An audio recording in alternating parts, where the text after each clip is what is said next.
자, 우리 앞뒤 사람 인사하겠습니다. 잘 오셨습니다. 만나서 반갑습니다. 은혜 받으시기 바랍니다. 우리 3층, 4층도 참 너무 귀한 분들도 다 앉아 계신데 감사합니다. 축복합니다.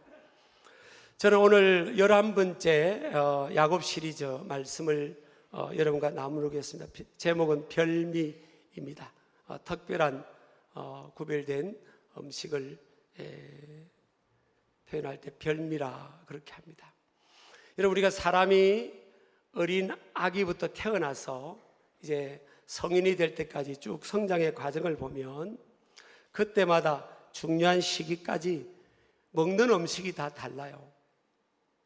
어린 아기 때 태어나면 모유나 젖을 먹어야 되고, 조금 크면 이유식을 또 서서히 감당을 해야 되고, 또 어린아이로 넘어가면 또 좀 부드럽지만 다양한 몸에 좋은 음식들을 섭취를 해야 됩니다. 이제 성인이 돼서는 다양한 단단한 음식이라도 몸에 좋은 것이라면, 또 쓴 음식이라도 몸에 좋은 것이라면 섭취를 해야 균형 잡히고 또 건강하게, 그 타이밍이 있습니다. 성장의 타이밍, 꼭 영양소를 공급받아야 될 그 타이밍에 성장기에 공급을 받아야 균형 잡히게 또 잘 자라나게 될 줄을 믿습니다. 영적으로도 보면, 신앙적으로도 보면 이렇게 신앙의 어린아이 신앙이 있고요, 또 어린이 신앙이 있고, 청소년기의 신앙이 있고, 청장년기의 신앙이 있어요. 이 레벨에 따라서 이 섭취하는 음식의 이 종류가 다른 거예요. 이 어린아이들은 좀 철이 없잖아요. 사실은 아기들은, 뭐 어린아이도 마찬가지예요. 그래서 다양하게 섭취도 못할 뿐만 아니라 편식도 하죠. 그리고 자기가 익숙한 음식만 받아들이려고 합니다. 그래서 이제 어느 시점이 돼서 엄마가 어느 시점이 돼서 욕을 먹여야 될 것 같다고 생각하고 이제 다른 종류의 음식을 슬쩍 먹이려고 하면 거부합니다. 그걸 절대 할렐루야 하질 않아요. 사실은 거부를 해요. 그래도 달래고 어떻게 하든 이제 혀에 대게 하고 조금씩 먹여가면서 이제 혀에 익숙하게 만들어서 이제 그 단계로, 그 다음 단계로 이제 넘어가도록 그렇게 하잖아요. 신앙생활도 사실은 마찬가지거든요. 오늘 고린도전서 3장 1절 2절에 보니까 사도 바울이, 이 고린도 교회는 그리스에, 지금 그리스에 있는 지역인데, 아주 초창기 때 고린도 교회를 바울 사도가 목회를 했습니다. 개척을 직접 한 건 아니지만 사도 바울은 전 세계를 다니면서 목회하고 교회를 세우는 사도적 사명이 있는데, 고린도전서 3장 1절 2절에 보면서 이때는 사도 바울이 고린도 지역에 있지 않고 다른 지역에 있으면서 고린도 교회의 상황을 점검하고 또 이제 판단하는 가운데 이들에게 편지글로 하나님의 마음을 지금 전달을 하고 있어요.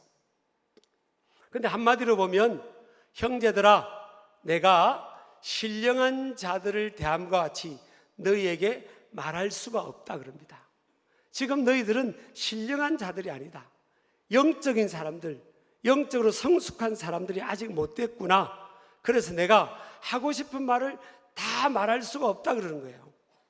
오히려 너희들의 지금 영적 수준은 육신에 속한 자, 곧 그리스도 안에서 어린아이들을 대함과 같이 하노라.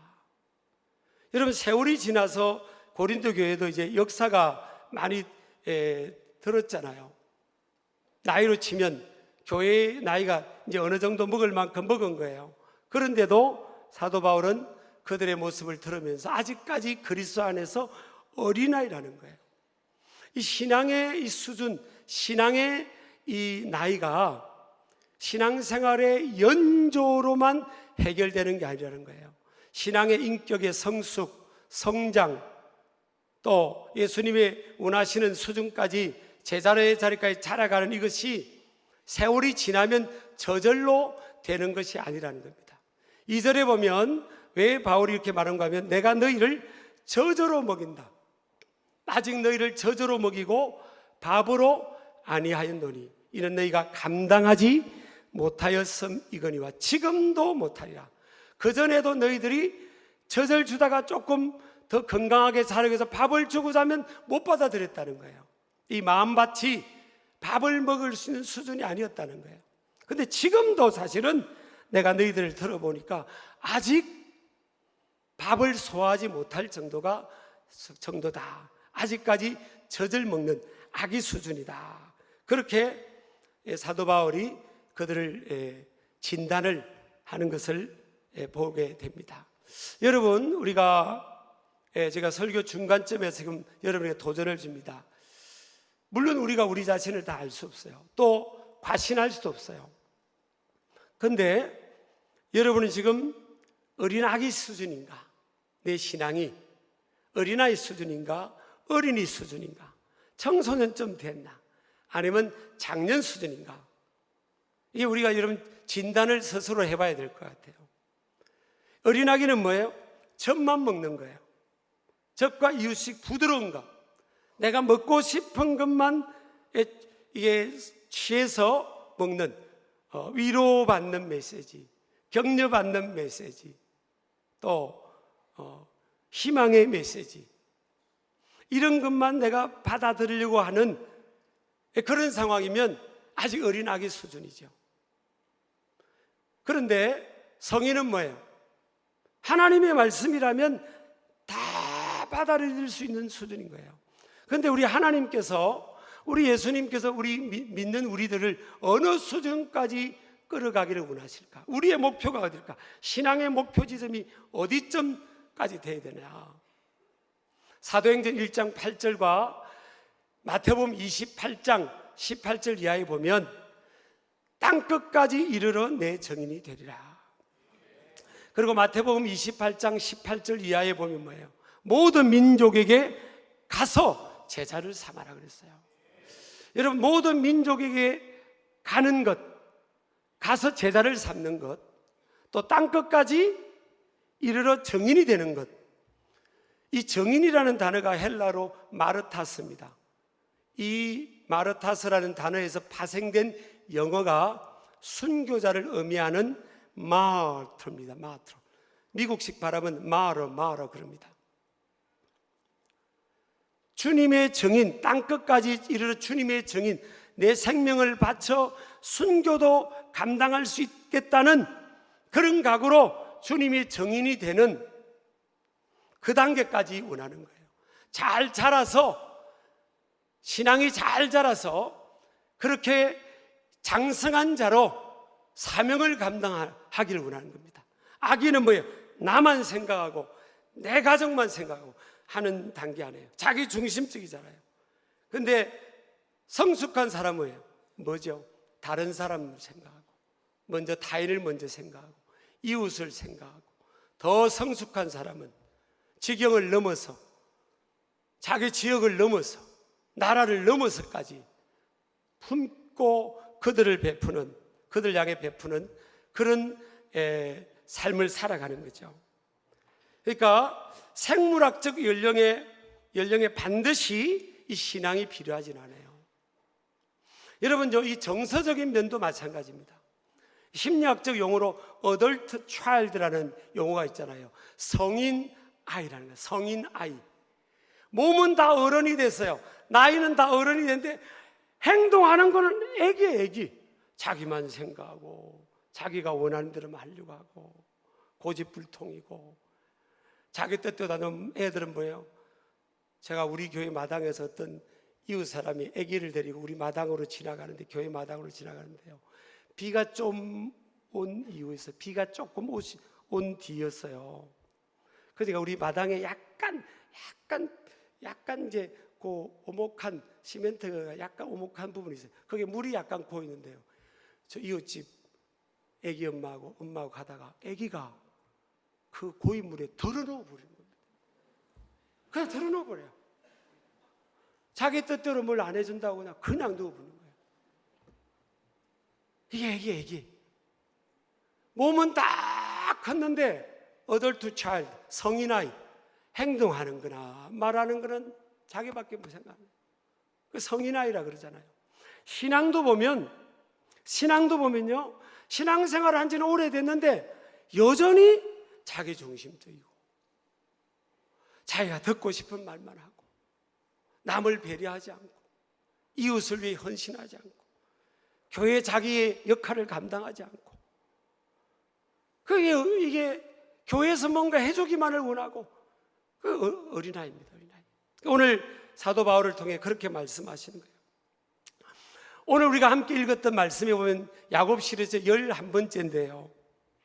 지금 야곱의 아버지 이삭이 쌍둥이를 낳았잖아요. 리브가가 에사하고 야곱을 낳았는데 이제 죽기 전입니다. 우리 인간은 언젠가는 죽습니다. 언젠가는 죽어요. 아멘 안 해도 죽어요. 죽음을 그렇게 여러분 두려워하고 거부하지 마세요. 천국이 더 좋아요. 하나님 나라를 사모합니다. 저는 하나님 나라 기다리는 목사입니다. 천국을 여러분 경험을 못 해봐서 그렇죠. 얼마나 좋은 곳인데. 그런데 이 땅에 왜 우리가 생존하느냐? 그것은 나를 통한 하나님의 계획이 있다는 거예요. 사명이 남아있는 사람은 하나님이 남겨주실 거예요.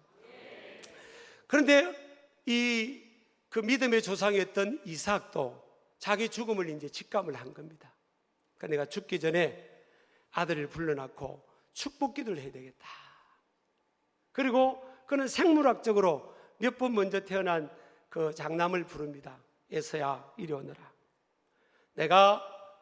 내가 즐기는, 오늘 4절에 보니까 내가 즐기는 별미를 네가 가서 사냥해서 음식을 요리해가지고 나한테 가져오너라. 그럼 내가 죽기 전에 내 마음껏 내게 축복하리라. 이 아버지 이삭이 아들을 축복하기 위해서 별미를 만들어 오라는 거예요. 내가 즐기는, 에서가 원하는 별미가 아니에요. 아버지 이삭이 원하는 별미를 만들어 오라는 겁니다. 물론 그때 그 이삭의 부인 리브가가 개입을 합니다. 그렇게 해서 하나님의 순서가 바뀌게 되면 안 되니까 야곱에게 얼른 별미를 준비해서 축복 기도를 받게 해요. 여러분 여기 보면요, 별미는 내가 즐기는 별미입니다. 내가 즐기는, 그러니까 평상시에 이 이삭이 평상시에 즐기는 이 히브리어로 아하버티라고 되어 있는데 완료형입니다. 아헤브의 완료형인데 평소에도 계속해서 즐기는 의미예요. 그 음식을 고기를 준비해 오면 내가 먹고 마음껏 별미를 먹고 축복기도 하겠다는 거예요. 여러분 이삭이요, 아들을 지금 고생시키려고 저 사냥을 해서 고기를 요리해 가지고 나한테 대접하라는 게 아니에요. 이미 이삭은요, 아브람, 이삭, 야곱으로 축복이 이어지는데 이미 이삭이 죽기 전에는 거부입니다. 거부. 어디 가든지 하나님께서 100배의 복을 주셨기 때문에 믿음으로 거부가 됩니다. 그러니까 여러분도 이 땅에 살아가는 동안 하나님 앞에 믿음의 거부가 되기를 주의 이름으로 축복합니다. 그럼 왜 별미를 가져오라는 거예요? 첫 번째는 자녀를 축복하기 위함입니다. 자녀를 축복하기 위해서 고생시키기 위해서 그런 게 아니에요. 자녀에게 부담 주기 위해 그런 게 아니라 자녀를 축복하기 위해서 별미를 가져오라. 내가 먹고 내 마음껏 축복하겠다는 거예요. 여러분 이게 이 축복한다는 이 단어는요, 매우 하나님 중심적 표현입니다. 그리고 신앙의 확신이 담긴 하나님의 신실함을 인정하는 겸손의 고백입니다. 하나님 나 축복해 주세요. 이건 뭐예요? 내 힘으로만 인생이 안 되니까 하나님이 해주시라는 겸손의 고백이에요. 사실은 여러분, 저와 여러분이 하나님의 축복을 받아야 됩니다. 저는 목회자이기 때문에 목회 현장에 축복을 받아야 되는 거지, 제가 뭐 북치고 장구치고 내가 노력한다고 목회가 되는 게 아니에요. 하나님이 해주시니까 우리 교회가 되는 거지. 하나님이 복을 주셔서 된다고 저는 믿습니다. 축복은 뭐예요? 자신의 고백이 하나님의 신실한 능력 안에서 성취된다는 신앙의 확신입니다. 이삭은 믿음이 있었던 거예요. 내가 마음껏 별미를 먹고 내가 마음껏 축복하면 그게 자녀들에게 그대로 이루어진다는 믿음이 있었던 거예요. 여러분, 이런 믿음을 갖기를 축복합니다. 민수기 14장 28절에 보면 그들에게 이르기를 여호와의 말씀에 내 삶을 두고 맹세하노라. 너희 말이 내 귀에 들린 대로 내가 너희에게 행하리니. 이런 믿음의 사람, 복이 있는 사람, 영권 있는 사람이요, 이 우리의 말대로 하나님이 듣고 그대로 해준다는 거예요. 그래서 말이 굉장히 중요합니다. 사람들을 축복하기를 축복합니다. 자녀들을 꾸중할 때도 축복하세요. 세계적으로 복을 받을 녀석아, 공부 좀 해라. 세계적으로 복을 받을 녀석아. 오늘 신혼부부가 신혼여행 얼마나 가고 싶겠어요. 아, 떠나자. 동남아시아로 어디로 가기로 한 거예요? 예? 뭐 유럽이구나. 어디든지 얼마나 그러고 싶겠어요. 근데 일주일을 저렇게 특별 기도가 있으니까 마치고 가겠다는 거. 예쁘지 않아요, 여러분? 내일부터 특별 기도하는데 이렇게 말을 해도요, 결혼도 안 했으면서 어디 딴 데 떠나가는 사람이 있어요. 이삭이 왜 죽기 전에 아들을 불렀는지 아십니까? 축복의 원리를 알았습니다. 여러분, 인생의 모든 이 하나님의 축복의 원리는요, 자연의 이치와도 같아요. 심음과 거둠의 법칙이에요. 심어야 거둡니다. 따라합시다. 심어야 거둔다. 많이 심어야, 크게 하세요, 크게. 많이 심어야 많이 거둔다. 적게 심으면 적게 거두죠. 좋은 거 심어야 좋은 거 거둡니다. 양과 질이요, 심은 그것에 따라서 정확하게 거둠의 결과가, 열매가 나타나는 거예요. 그러니까 이 이삭이요, 자기가 먹고 싶으면 아내 리버가를 시켜도 되고 하인들 시켜도 되고, 나 무슨 고기 먹고 싶으니까 내가 잘 먹는 고기 가져오느라 그럴 수 있어요. 근데 이삭의 의도는 뭐예요? 근거를 원하는 거예요. 근거. 여러분, 씨앗이 있어야 열매가 있잖아요. 근거를 원하는 거예요. 제가 성경 읽다가 참 이해가 안 되는 부분이 있더라고요. 열왕기상 17장 8절에서 16절을 읽으면서 이해가 안 된다. 성경 내용이 이해가 안 된다는 게 아니라 그 상황이 이해가 안 되는 거예요. 자, 이때가요, 이스라엘 땅에 하늘의 문이, 우상 숭배를 통해 하늘의 문이 닫혀서 비가 안 올 때입니다.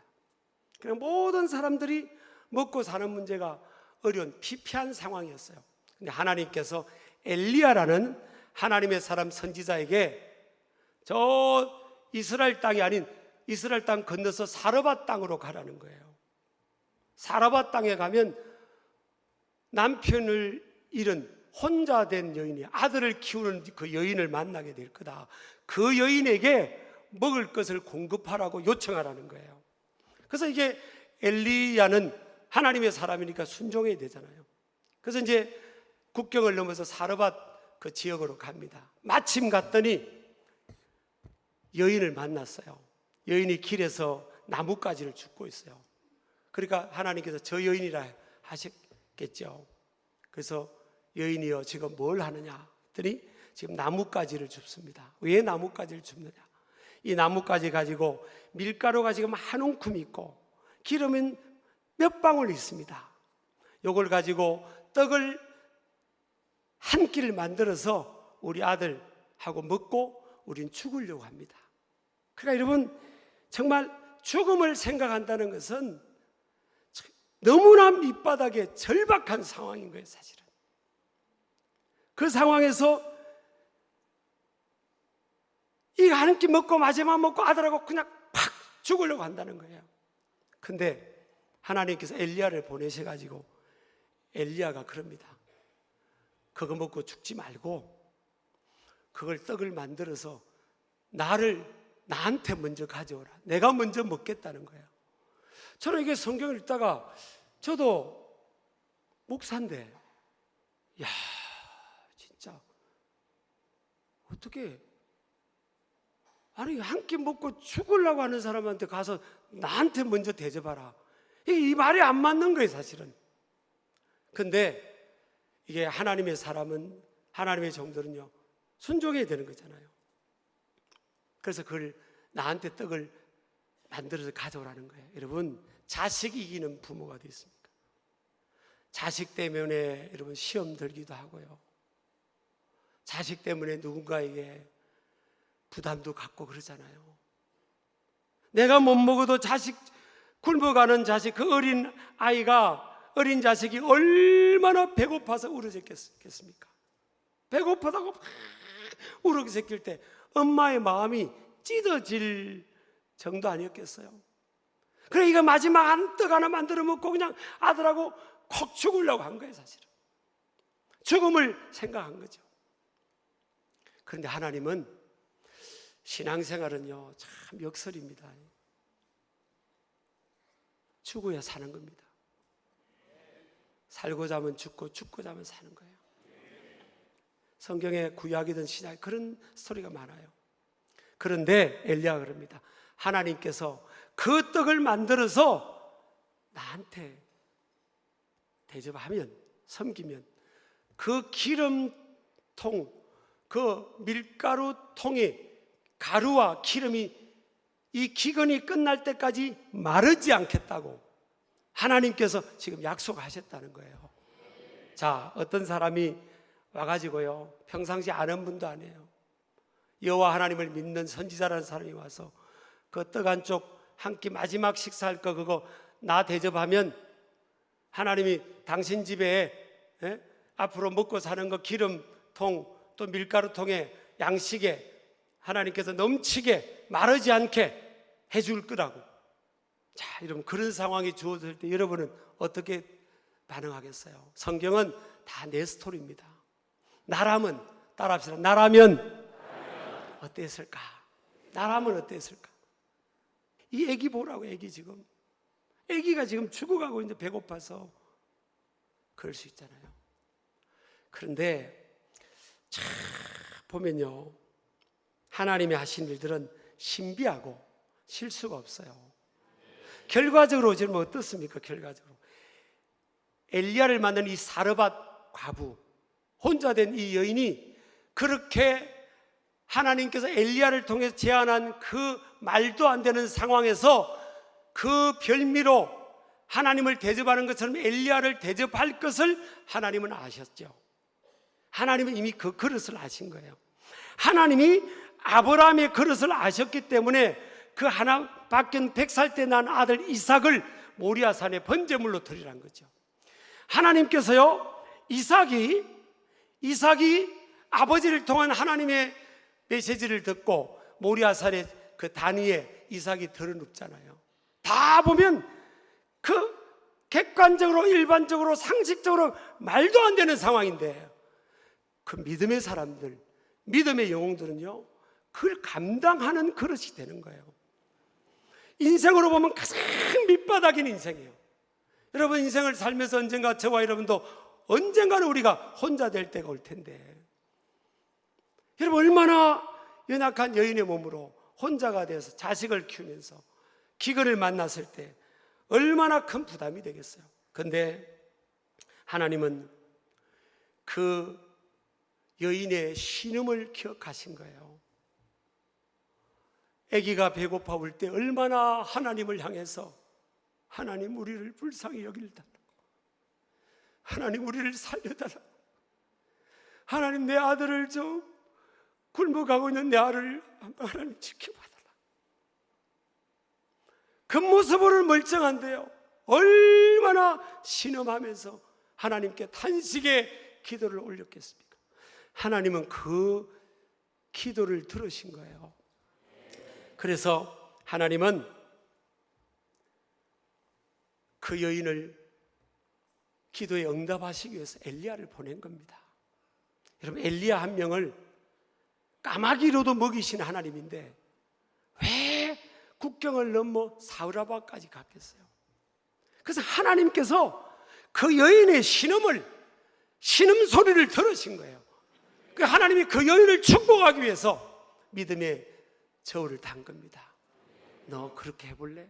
먼저 하나님의 나라와 의를 구하는 믿음으로 엘리야라는 하나님의 사람에게 그 별미를 네 아들보다도 먼저 한번 해볼래.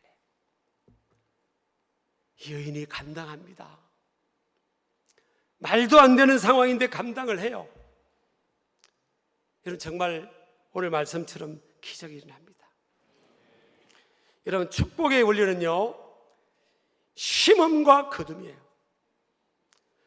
구원은 우리가 믿음으로 받지만 하나님 앞에 우리가 면류관 상급을 받는 것, 또 이 땅에서 위대한 기적의 주인공이 되는 것은 순종입니다. 하나님 뜻에 순종하는 거예요.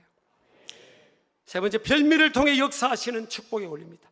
별미는 상대방 중심적이고요, 정성이 담긴 거예요. 내가 먼저 갖는 게 하나님이 우선이고 타인이 우선이에요. 상대방을 감동시키는 거예요. 100개, 1000개, 10,000개가 있는 중에서 원 오브 더 하나 그거 하는 게 아니에요.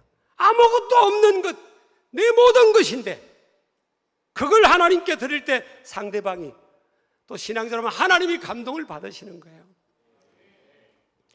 여러분, 오병이어도 보면 보리떡 5개, 물고기 2마리, 한 소년, 가장 배고플 시절에 그 한 소년이 믿음을 갖게 되면서 내가 먹고 싶지만 이걸 예수님께 드리고 싶은 거예요.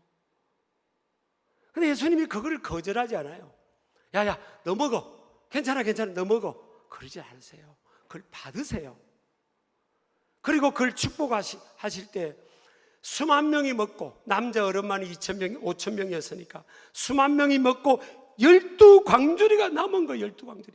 그 소년도 실컷 먹었을 거예요. 이런 기적이지 않습니까? 여러분, 저는 성경의 인물 중에 다윗을 참 부러워합니다.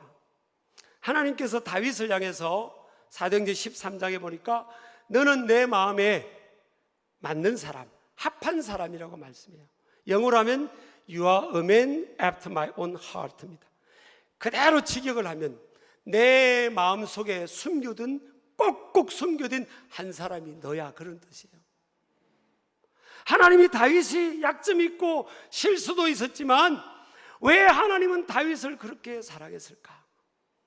하나님이 다윗을 사랑했기 때문에 하나님 다윗을 결국요, 그 다윗의 삶에 감동을 받고 목동에서 다윗을 축복하기를요, 왕이 됩니다.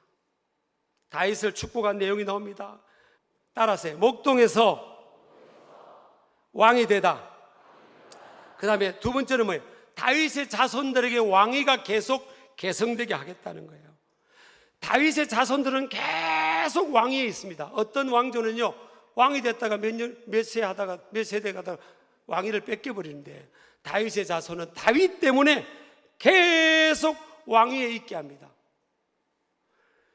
여러분, 그리고 만왕의 왕이신 인류의 메시아 하나님의 아들 예수 그리스도가 다윗의 후손 자손에서 탄생합니다. 그리고 영적으로 다윗이 복을 받아요. 시편을 3분의 1 이상 기록합니다. 어떤 학자에 의하면 다윗의 시라고 표현 안 된 것도 다윗이 지어서 그 시를 줬다는 거예요. 성전에서 노래하는 사람들에게. 그러니까 다윗은 영적으로도 굉장히 많은 복을 받았습니다. 또 다윗은 뭐예요? 인권의 복을 받습니다. 사람이 다윗에게 몰려들어요. 다윗은 피해 다니는 시절에도 그 광야에서 다윗에게 사람들이 막 몰려듭니다. 만남의 복이 있는 거예요. 괜히 다윗에게 가고 싶은 거예요, 사람들이. 그래서 광야에서 만난 400명의 그 사람들이 나중에 다윗 때문에 용사가 돼요. 용사가. 그 400명 때문에 다윗이 나중에 이스라엘 민족의 통일왕국의 왕이 됩니다. 여러분, 이거 다 복입니다. 사람이 붙는 게 복이에요. 내가 꼭 필요한 사람, 도움의 사람이 붙는 게 복이라고요, 사실은. 또 무슨 복이 임합니까? 물건의 복이 임합니다. 다윗은요, 사람들이 그냥 이웃나라 사람들도 막 금을 가져와서 바칠 정도예요.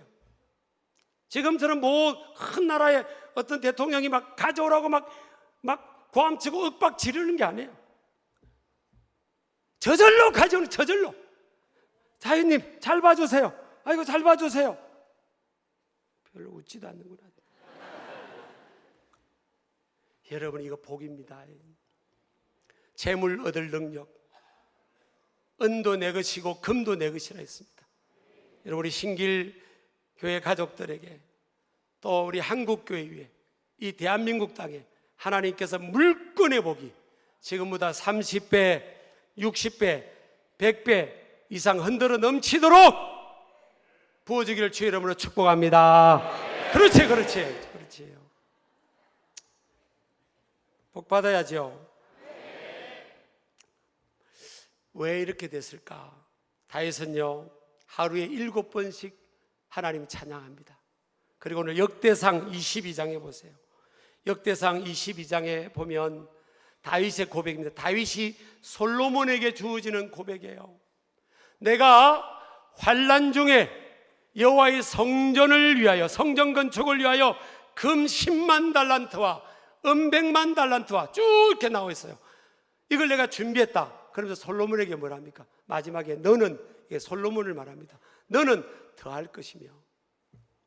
여러분, 다윗은 환난 중에 안정되었을 때, 모든 삶이 평안하고 안정됐을 때가 아니에요. 환난 중에 쫓겨다닐 때, 힘들 때, 전쟁 중에도 다윗은 뭐예요? 하나님의 성전을 위해서, 주님의 몸된 교회를 위한 그 위대한 사역들을 위해서, 하나님의 위대한 계획을 위해서. 금 10만 달란트는 이 무게로 따지면요 70kg 정도 나가는 남자의 5만 명 분량의 금입니다. 금. 역시 우리 신길 가족들은 참 이게 그릇이 커요. 이게 지금 뭘 말해도 그냥. 다시 한번, 다시. 70kg 몸무게의 남자 5만 명 분량이 금 10만 달란트입니다. 이 금을 하나님의 성전을 위해서 다윗이 헌금했다는 거예요. 헌금. 은은요 100만 달란트가 70만 분량, 70만 명 분량이에요. 50만 명 분량. 그러면 저는 좀 궁금하면 꼭 집요하게 파고 들어가는 스타일이에요. 왜? 설교해야 되니까. 금 10만 달란트가 요즘 우리나라 돈으로 치면 얼마쯤 될까? 금 10만 달란트. 여러분 놀라셔야 돼요. 지금요. 이거 안 놀라면 이 정상이 아닌 사람이에요. 금 10만 달란트가 얼마인가 하면요, 제가 계산해 보니까, 전문가들 도움을 받아 계산해 보니까 8,100조입니다. 예, 감사해요. 1조가 1억이 만 개가 1조잖아요. 1조가 1억이 만 개예요, 만 개. 1억이 만 개 덩어리를 8,100조 금을 들고, 어마어마하게 다윗이 복도 받고요. 그냥 하나님이 주신 걸 다 하나님의 성전을 위해서 바친 겁니다.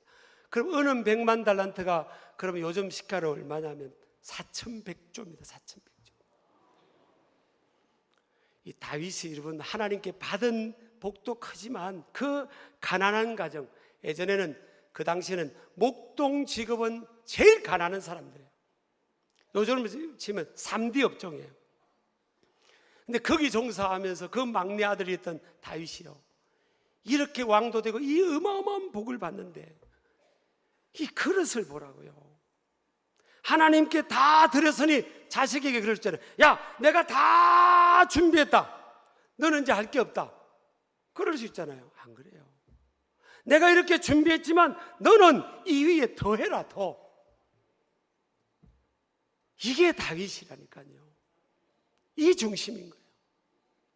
먹을 게 딱 한 끼밖에, 떡 한 끼밖에 없는데 그거 바치라고 할 때 이 사르밧이 여인이 바치니까 그 기근을 넘치는 그 기름통에 기름이 마르지 않고 밀가루가 마르지 않게 되나요? 아무것도 없는 다윗, 부모로부터도 인정을 못 받았어요. 다윗은요, 부모가 다윗의 그릇을 이해를 못해요. 형들이 7명의 형들이 다윗의 그릇을 이해를 못해요. 근데 다윗 안에는 이 믿음의 거인이 잠자고 있는 거예요. 하나님 앞에 큰 손. 여러분, 저는 목회적으로 욕심이 많아요. 끝까지 들으세요. 저는 여러분 잘 아시잖아요. 잘 섬기려고 하고 베풀려고 하고 그럽니다. 근데 저는 우리 교회가 영적인 장자교회가 되기를 원합니다. 아멘을 하는 법. 다시. 자, 우리 교회가 영적으로 장자교회가 되기를 원합니다. 아멘이죠. 장자는 뭐예요? 짊어지는 거예요. 아우들을 짊어지는 겁니다. 생물학적 나이 순서가 장자가 아니에요. 교회의 연한이 길다고 장자가 아니에요. 그 짊어지는 거예요. 짊어지는 거예요. 여러분, 우리나라 민족의 어려운 교회들, 저는 제 마음에 항상 짊어지고 있어요. 하나님, 어떻게 하면 우리 교회가 더 도울 수 있을까? 어떻게 하면 교회가 일어날 수 있을까? 한국 교회가 다 같이 어려움을 일어날 수 있을까? 어떻게 하면 세계 열방을 하나님 부흥을 꿈꾸는 부흥의 역사가 일어나는데 우리 교회를 사용할까? 장자는 힘이 들지만 하나님은 그 믿음의 그릇대로, 그 스케일대로 축복하신 줄을 믿습니다. 우리 장로님들이 참 저의 목회를 사실은 잘 도와주고 계세요. 저는 우리나라에 있는 5, 6만 개 교회 중에 이렇게 담임 목회자를 장로님들이 잘 도와주는 교회는 난 2등가라면 서운할 것 같아요. 난 솔직히 그래요. 참 잘 도와주세요. 어느 날 장로님들이 저한테 찾아오셨어요. 목사님, 내년이 우리 교회가 80주년이 되잖아요. 목사님이 중점적으로 하시고 싶은 게 뭐세요? 그러는 거예요. 그래서 제가 감사하다고. 근데 장로님 좀 기도해 보면 좋겠다고. 그래서 이제 함께 기도하기로 하고, 제가 이제 저도 함께 기도하는데 제 마음에 내년 이제 80년이 되는데 우리 교회가 80년쯤 되면 늙어야 되는데, 교회가 늙어야 되는데 지금 안 늙은,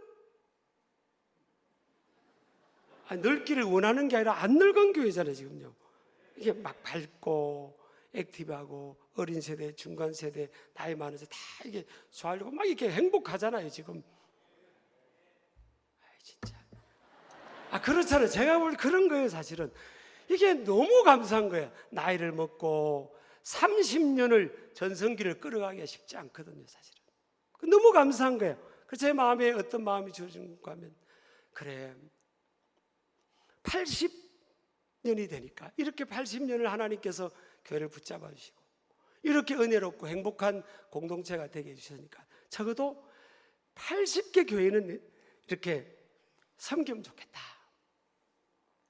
그런 마음이 들었어요. 한 교회당 한 2천만 원 정도 리모델링이든 어디 무슨 수리를 하든 점프를 하든 이렇게 해서 뭐 농어촌 교회든 지역교회든 어려운 교회들 상가교회도 포함해가지고 80개 교회는 이렇게 섬기면 좋겠다. 그랬더니 우리 장로님들이 아멘 하시더라고요. 여러분들은 왜 아멘이?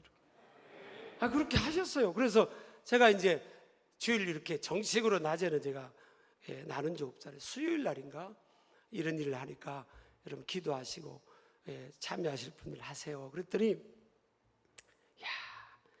그 말이 떨어지자 무섭게 한 2, 3일 있다가 내가 1호 교회로 젊은 신혼부부가 2천만 원 헌금을 한 거예요. 신혼부부가 무슨 돈이 있어요? 이런 데가 간증했더니 어떤 분 그러더라고요. 목사님 신혼 때 돈이 많아요 그러더라고요. 내가 알아요. 돈이 많은 게 뭐가 돈이 있어요. 여기 교회 옆에 연립에 방 2칸짜리 사는데 뭐가 지금 돈이 많아요. 그게 아닌데 내가 뻔히 아는데 저는. 근데 신혼부부가 먼저 이렇게 헌신을 하는 거예요. 그래서 이거는 되는 일이구나. 하나님이 주신 마음이구나. 지금 한 반 정도 가까이 이렇게 한 반 정도 교회를 80교회 중에 할 수 있는 헌금들 이렇게 해주셔서 감사해요. 이제 넘치겠죠, 뭐. 넘치리라 믿어요. 하나님 이런.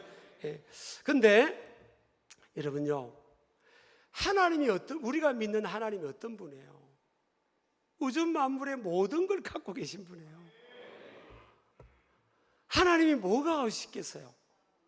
다윗에게, 사르밧 여인에게, 그 보리떡 5개, 물고기 2마리 가진 그 소년에게, 또 이삭을 통한 야곱에게 근거를 원하시는 거예요. 너희들이 네가 별미를 하나님 앞에 별미를 드려라. 그럼 내가 그걸 근거로 해서 축복하겠다는 거예요. 축복하겠다는 겁니다. 하나님은 가장 내가 소중하게 여기는 그 별미를 통해서 하나님은 우리를 축복하겠다는 겁니다. 제가 2부 예배 때 그것도 강조했어요. 부모님 공경해라 그랬어요. 내 부모를 공경하면 네가 땅에서 잘 되고 장수한다고 했지 않냐. 신앙생활은 그냥 뜬구름 잡는 게 아니다. 눈에 보이는 부모님, 눈에 보이는 육신의 부모, 신앙의 부모, 또 눈에 보이는 우리 성도들, 생활 속에서 우리가 하나님 앞에 그렇게 하라는 거예요. 그러면 네가 잘 되고 장수한다 그 아니에요. 오늘 하나님 말씀에 여러분, 저는 하나님 이 말씀을 믿습니다. 우리 부부에게도 이 별미의 간정이 있어요. 지금 시간이 없어서 다 나누지 못하겠지만 있어요. 야, 맞다. 하나님은 우리를 힘들게 하려고, 우리를 괴롭히려고 그런 게 아니라 우리의 중심을 하나님께서 원하시는 거예요. 그 중심을 고백하고 하나님 앞에 표현하기를 원하는 겁니다. 왜? 그것을 근거로 해서 하나님이 다윗을 축복하고 이 사르밧 여인의 삶에 기적이 일어나고 그 오병이의 기적이 나타난 것처럼 하나님 그렇게 하고 싶은 겁니다. 저는 우리나라 민족을 우리 신길교회가 품기를 원합니다. 여러분이 복을 지금보다 우리 아내가 막 울면서 기도하다가 그런 감동을 받았대요. 신길교회에 주실 복이 더 있다는 거예요. 그건 당연하다고 그랬어요.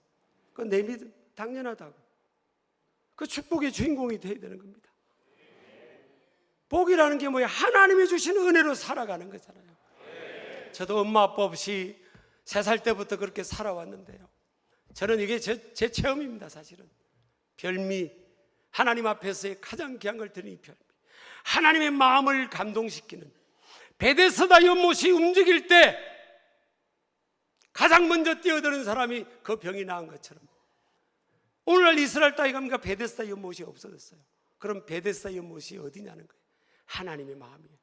하나님의 마음을 움직이면, 하나님의 마음을 감동시키면 기적이 나타납니다. 위대한 축복이 임합니다. 우리 대한민국 땅에 지금 우리 세대가 잘해서 가네요.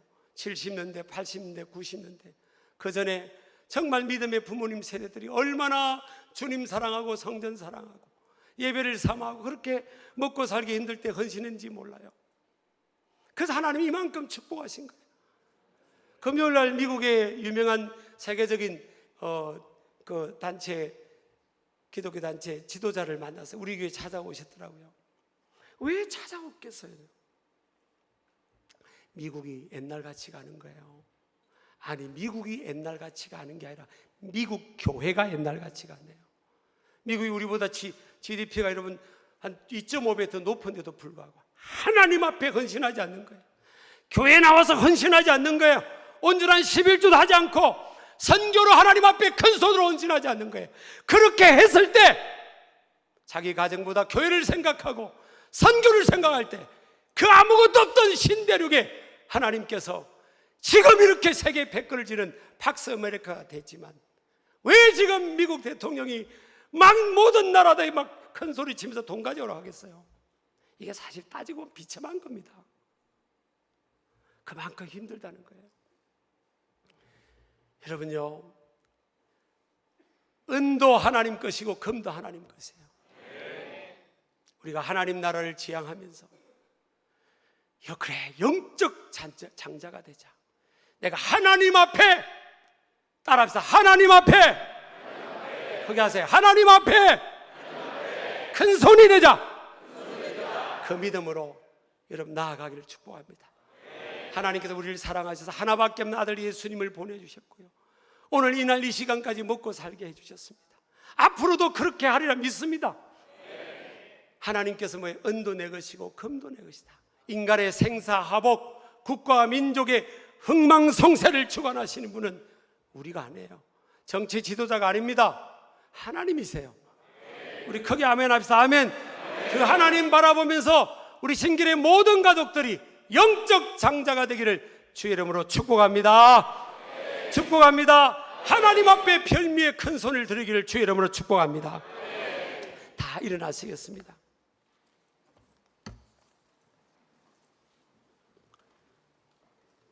우리 찬양합니다. 베풀으신 은혜를 감사하면서 우리 감사하며 찬양하며 나아갑니다.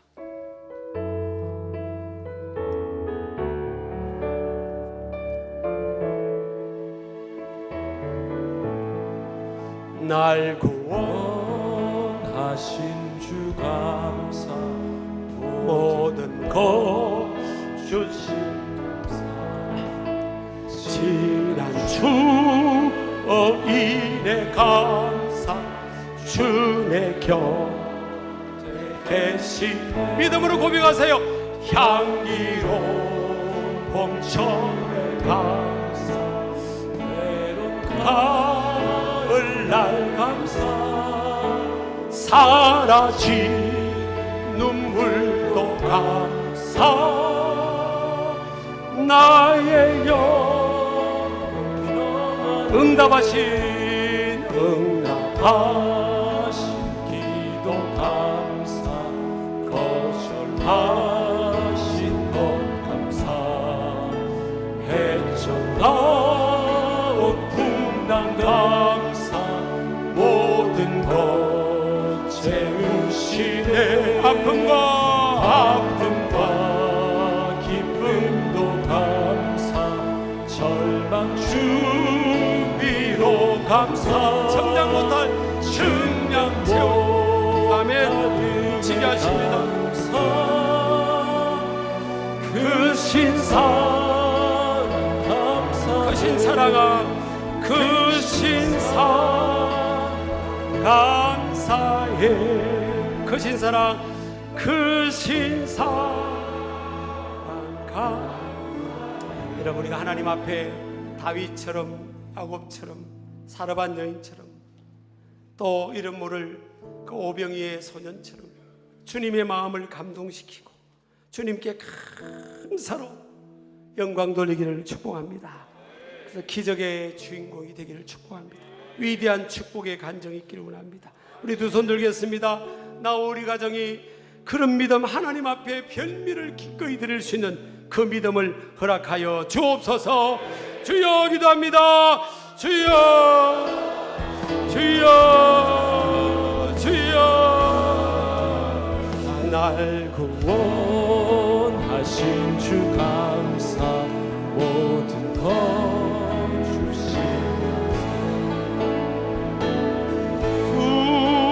수고기네 감사, 주내 곁에 계시